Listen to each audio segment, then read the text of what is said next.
On a une question de Gisèle qui nous est arrivée sur notre page Facebook, qui dit tiens, j'aimerais bien avoir un forsythia à la maison. Bon voilà, bon, on va en parler avec vous, Roland Mode, bonjour. Bonjour Xavier. Alors, C'est Gisèle qui vous a écrit. Oui, Ah, d'accord, ok. Alors, moi je sais pas ce que c'est, cette histoire. C'est très Gisèle connu, ou Non, le le forsythia. forsythia, oui. Le forsythia, c'est une plante très connue, et donc c'est une plante qui fleurit jaune au tout début du printemps. En fait, c'est un peu un baromètre qui annonce l'arrivée prochaine, enfin en tout cas très proche du printemps, et c'est une plante qu'on voit pratiquement dans tous les jardins. C'est une des deux plantes avec le rosier qui a le plus de succès parce qu'elle est facile de culture, et surtout elle nous sort de l'hiver. Elle amène ce jaune à un moment crucial où on a envie. Oui, on en a besoin quoi. Ah ben oui. Bah oui. Ça vient d'où le forsythia? Alors il vient de loin, il vient du Kosovo, d'Albanie, et oui, il est dans un coin, c'est Forsythia europeana qui vient de là-bas. Il a été découvert en 1899 et depuis, il a envahi la France. Alors il vient également de Chine et du Japon, donc il y en a plusieurs, et voire de Corée ou de Mandchourie, voilà pour être précis. D'accord. Ça vous plaît ça? Je ne sais pas trop ce que je vais faire de cette info, mais... En tout cas, je peux vous dire son histoire plus récente. Dans les années 80, on a découvert cette plante. Elle s'est popularisée chez nous, en France. Et là, pratiquement tout le monde achetait les trois bouleaux et le forsythia avec la Tuya. Et donc, c'était le classique. C'était le grand classique.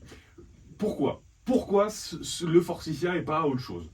Parce que d'abord, la symbolique de sa couleur, il fleurit systématiquement au début du printemps, et c'est le premier à fleurir, pratiquement le premier à fleurir. Systématiquement, c'est vraiment fastoche à ce point-là? Oui. Il tient jusqu'à -25, alors on peut le tailler, etc.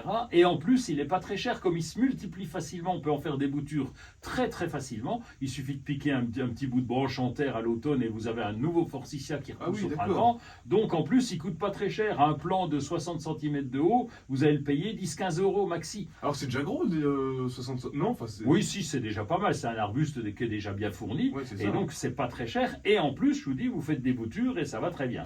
Si on en a marre d'avoir la classique, parce que le voisin Bernard, là déjà, il n'y en a pas des trucs un peu sympas qui Alors, je reprends les conseils pour Gisèle. Alors, eh bien, on a du forsythia blanc de Corée, donc avec une floraison blanche. On a du forsythia rose de Corée également. Il a un nom un peu différent, le nom latin, mais il s'appelle bien forsythia rose de Corée. Et puis on a le mimosa de Paris, puisque c'est le nom, c'est l'autre nom du forsythia, mimosa de Paris, Citrus switzle.